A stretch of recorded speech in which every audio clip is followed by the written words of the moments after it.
السلام علیکم معزز بھائیوں اور بہنوں، apex academy of basic sciences میں خوش آمدید۔ آج ہم بات کرنے جا رہے ہیں فاؤنڈیشنز آف ایجوکیشن کے بارے میں۔ جب بھی کسی بھی نظام تعلیم کو بلڈ اپ کرنا ہوتا ہے تو اس کے کچھ بنیادی ستون بنائے جاتے ہیں، کچھ فاؤنڈیشنز بنائی جاتی ہیں جن پہ وہ بنیاد بنا کے کوئی بھی سسٹم بلڈ اپ کیا جاتا ہے۔ آج ہم بات کریں گے کہ ایجوکیشنل سسٹم ہے اس کی کون کون سی فاؤنڈیشنز ہو سکتی ہیں بیسک۔ یہ دیکھیں، اسلامک فاؤنڈیشن ہے، فلاسفیکل فاؤنڈیشن ہے، third one is the psychological foundation and last one is the socio economic foundation. آج ہم ان 4 فاؤنڈیشنز کے بارے میں مختصر مگر جامع گفتگو کرنے کی کوشش کریں گے۔ سب سے پہلے ہم دیکھتے ہیں Islamic foundations of education. Islamic foundations کون کون سی ہیں؟ ریلیجیس، جو ہم بینگ مسلم جب ہم اپنا ایجوکیشنل سسٹم بلڈ اپ کرتے ہیں تو کون سی بنیادی چیزیں ہیں جن کو مد نظر رکھ کے اپنا سسٹم ہم بلڈ اپ کرتے ہیں؟ فرسٹ ون از دا قرآن۔ قرآن کیا ہے؟ اللہ تعالیٰ کی وہ کتاب ہے جو ہمارے پیارے نبی حضرت محمد صلی اللہ علیہ وآلہ وسلم پہ نازل ہوئی، اس کو بنیاد بنایا جاتا ہے۔ سیکنڈ ون از دی حدیث شریف۔ حدیث شریف کیا ہے؟ حدیث شریف وہ اقوال مبارک ہیں جو ہمارے پیارے نبی حضرت محمد صلی اللہ علیہ وآلہ وسلم نے اپنی زبان مبارک سے ادا کیے ہوں، یا ایسے فعل ہیں جو صحابہ کرام رضوان اللہ تعالی علیہ اجمعین نے سر انجام دیے ہوں آپ صلی اللہ علیہ وآلہ وسلم کی موجودگی میں، اور آپ صلی اللہ علیہ وآلہ وسلم نے ان سے منع نہ فرمایا ہو، یہ حدیث شریف کہلاتا ہے۔ اس کو بنیاد میں جاتا ہے، جیسے آپ کی ایک مشہور حدیث ہے کہ علم حاصل کرو خواہ تمہیں چین ہی کیوں نہ جانا پڑے۔ علم حاصل کرنا ہر مسلمان مرد اور عورت پر فرض ہے۔ اچھا، نیکسٹ ون از دی قیاس۔ قیاس کیا ہے؟ آپ صلی اللہ علیہ وآلہ وسلم کی زندگی مبارک میں آپ نے کیا کیا؟ آپ نے مکہ شریف اور مدینہ شریف میں رہنے والے لوگوں کی اسلام کے مطابق ان کی سوسائٹی کو موڈیفائی کیا، اکارڈنگ ٹو اسلام اس کو موڈیفائی کیا۔ لیکن کیا ہوا کہ آپ صلی اللہ علیہ وآلہ وسلم کے وصال مبارک کے بعد خلافت راشدہ کے دوران اسلام جو ہے وہ مکہ شریف اور مدینہ شریف سے باہر پھیلنا شروع ہوا۔ خاص طور پہ حضرت عمر کے دور میں اسلام جو ہے وہ کافی پھیلا ہے، سلطنت جو ہے وہ کافی وسیع ہو گئی تھی۔ تو کیا تھا کہ ان سوسائٹیز کو جو نیولی اسلام میں انٹر ہوئی تھیں ان کو اکارڈنگ ٹو اسلام موڈیفائی کرنا تھا۔ تو اس وقت کے جو ہمارے اکابرین ہیں انہوں نے کیا کیا؟ انہوں نے کچھ پرنسپلز اپنائے جن کو بنیاد بنا کر ان سوسائٹیز کو موڈیفائی کیا گیا۔ فار ایگزامپل رومن امپائر ہے، فارس تھا۔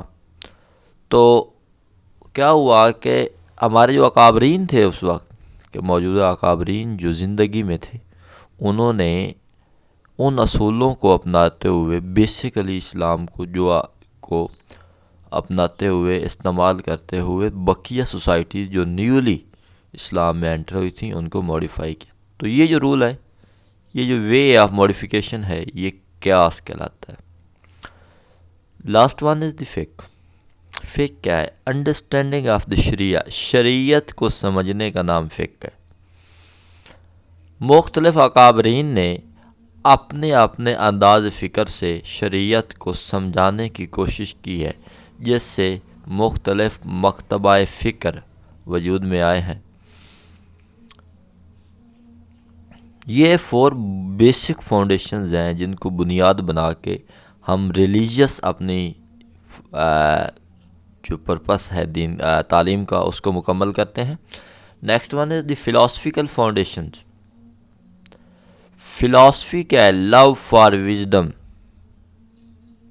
فلاسفی ٹو ورڈ فلاسوفیا سے مل کے بنا ہے، جس کے میننگ ہے love for wisdom.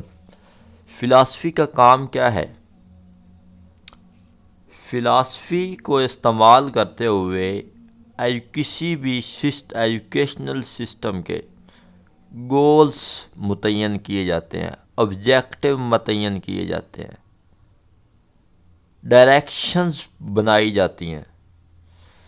For example ہمارے پاس ہم اپنا نظام تعلیم بلڈ کر رہے ہیں فار ایگزامپل، اور ہم کیا کرتے ہیں کہ ہم دیکھیں گے کہ ہمارے مقاصد کون سے ہیں۔ جو مقاصد کی سیٹلمنٹ ہے، ایڈجسٹمنٹ ہے، جو گولز ہیں ہمارے، ان کو ایڈجسٹ کرنے کے لیے ہمیں فلاسفی کا سہارا لینا پڑے گا۔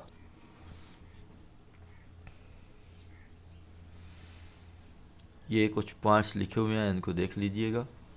Next one is the psychological foundation, philosophy determines ہو گیا۔ Next one is the psychological foundations of education. اب فلاسفی کو استعمال کرتے ہوئے ہم لوگوں نے اپنے گولز متعین کر لیے، ہم نے اپنے آبجیکٹیوز متعین کر لیے، ہم نے اپنی ایکسپیکٹیشنز ایمز بنا لیے۔ اب کیا ہے؟ ان کو اچیو کرنا ہے۔ ان کو اچیو کرنے کے لیے جس چیز کی ہمیں ضرورت پڑتی ہے وہ سائیکالوجی ہے۔ سائیکالوجی کے بیسک پرنسپل کو یوز کرتے ہوئے ہم اپنے ایمز، آبجیکٹیوز اور گولز تک پہنچنے کی کوشش کرتے ہیں۔ ہم سائیکالوجی کے بیسک پرنسپل کو یوز کرتے ہوئے دیکھیں گے کہ کس وے سے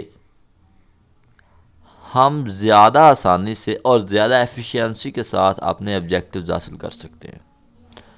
اس کے بیسک پرنسپلز میں یہ کچھ ٹرمز میں نے لکھی ہیں، ان کو دیکھ لیجئے گا۔ ایک لرننگ ہے، ایک میچوریشن ہے۔ جب کوئی بندہ کوئی نئی چیز سیکھ رہا ہو تو اس کو لرننگ کہتے ہیں، اور اس پہ عبور حاصل کر لے تو ہم کہتے ہیں maturation. State of readiness to do any action, وہ حالت جس میں انسان کوئی بھی کام کرنے کے قابل ہو جائے، وہ اس کی میچیورٹی یا میچوریشن کہلاتی ہے۔ اور کام نیو ویلیو بیہیویئر سیکھنے کی جب کوشش کر رہا ہے، سیکھ رہا ہے، تو وہ اس کی لرننگ ہوگی۔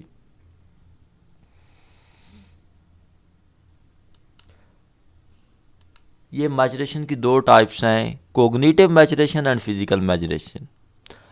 اگر جسمانی چینجز اور ڈیولپمنٹ کی بات کی جائے تو اس کو فزیکل میچوریشن کہیں گے، اور اگر کوگنیٹو ڈیولپمنٹ کی بات کی جائے تو وہ کوگنیٹو میچوریشن ہوگی۔ کوگنیٹو میچوریشن ہوگی فرام انفینٹ ٹو اڈلٹہڈ، پیدا ہونے سے، پیدائش سے لے کر اڈلٹہڈ تک کوئی بھی کام کرنے کی جو صلاحیت ہے، ایبیلٹی ڈیولپمنٹ ہے، جب بندہ قابل، فار ایگزامپل ایک بچہ ہے، اگر وہ چلنے کی کوشش کر رہا ہے تو وہ لرن کر رہا ہے، جب وہ چلنے کے قابل ہو گیا ہے تو وہ چلنے میں میچور ہے۔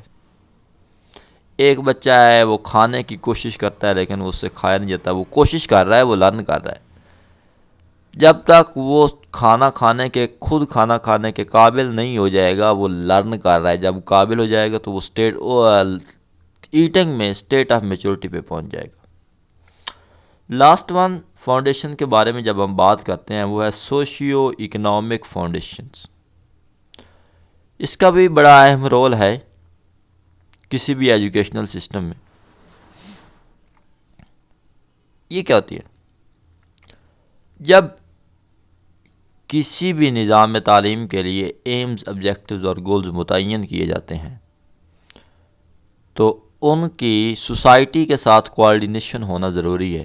یہ ضروری ہوتا ہے کہ ہم دیکھتے ہیں کہ آیا کہ ہماری سوسائٹی ان آبجیکٹیوز کو جو ہم اچیو کرنا چاہتے ہیں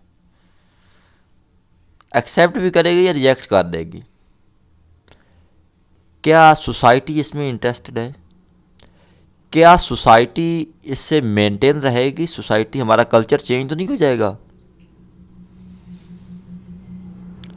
سوسائٹی کیا ہوتی ہے اور کلچر کیا ہوتا ہے؟ چند ایک لوگ اگر ایک خاص گروپ میں ایک خاص رہن سہن کے ساتھ رہ رہے ہیں تو وہ سوسائٹی ہے،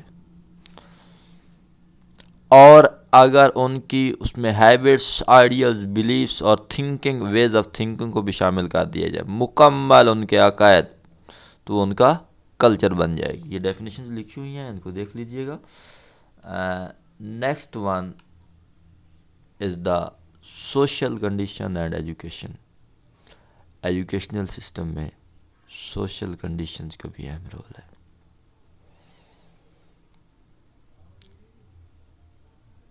ہم کچھ گولز متعین کرتے ہیں، کیا پہلے بات کی ہوئی ہے کہ سوسائٹی ان کو ایکسیپٹ کرتی ہے، ریجیکٹ کرتی ہے، ان کے ساتھ کھڑی ہو سکتی ہے؟ نہیں، اگر نہیں ہو رہی تو اس کو کیسے کرنا ہے، یہ سائیکلوجی میں چلا جائے گا۔ ہم سائیکالوجیکل ٹرمز کو یوز کرتے ہوئے، نفسیاتی جنگ لڑتے ہوئے سوسائٹی کو باور کروائیں گے، سوسائٹی کو مطمئن کریں گے کہ یہ آپ کے لیے گڈ ہے، یہ بیٹر ہے، بیڈ ہے۔ Economic condition and education. Economic condition کا بھی بہت اہم رول ہے ایجوکیشنل سسٹم میں ڈیولپ کرنے میں۔ جب بھی کوئی بھی نظام تعلیم بلڈ اپ کیا جاتا ہے تو دیکھا جاتا ہے کہ کیا جو ہماری بیسک نیڈز ہیں وہ ہم نے کیسے پوری کرنی ہے۔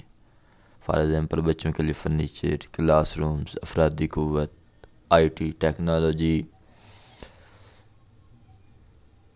Trainings of teachers, educational system, monitoring system, mentoring system, یہ ساری چیزیں جو ہیں یہ ڈیپینڈ کریں گی اکنامک کنڈیشن پہ۔ Politics and education. پولیٹکس کا بھی ایک اہم رول ہے۔ پولیٹکس کیا ہوتی ہے، کیا رول ہے؟ کوئی بھی لیڈر ہے، اس کا ویژن ہوتا ہے۔ ایجوکیشن، یہ ہم نے اگر بیٹر بنانا ہے تو صاف ظاہر ہے کہ جو پولیٹیشنز ہوتے ہیں، پارلیمنٹیرینز ہوتے ہیں، وہ نئی پالیسیز بناتے ہیں، ویژن دیتے ہیں، ان کے مطابق پالیسیز بنتی ہیں۔ تو اگر ایک پولیٹیشین کا ویژن اچھا ہے تو وہ بیٹر ایجوکیشنل سسٹم ڈیولپ کرے گا، اور ایک کا بیڈ ہے تو فار ایگزامپل ہمارے ہاں جو ہے سوسائٹی 3 بیسک کلاسز میں ڈیوائیڈڈ ہے: higher classes, middle class society, upper class society and lower class society. Upper class society جو ہے ان کے بچے انگلش سسٹم میں، آکسفورڈ میں، کیمبرج کے سلیبس کو پڑھتے ہیں۔ جو مڈل کلاس ہے وہ مڈل لیول کے انسٹیٹیوشن میں پڑھتے ہیں، اور جو لوور کلاس ہے وہ گورنمنٹ انسٹیٹیوشن میں موسٹلی پڑھتے ہیں۔ اب گورنمنٹ انسٹیٹیوشن کا سلیبس اور ہے، مڈل لیول انسٹیٹیوشن کا سلیبس اور ہے، اور اپر لیول انسٹیٹیوشن کا سلیبس اور ہے۔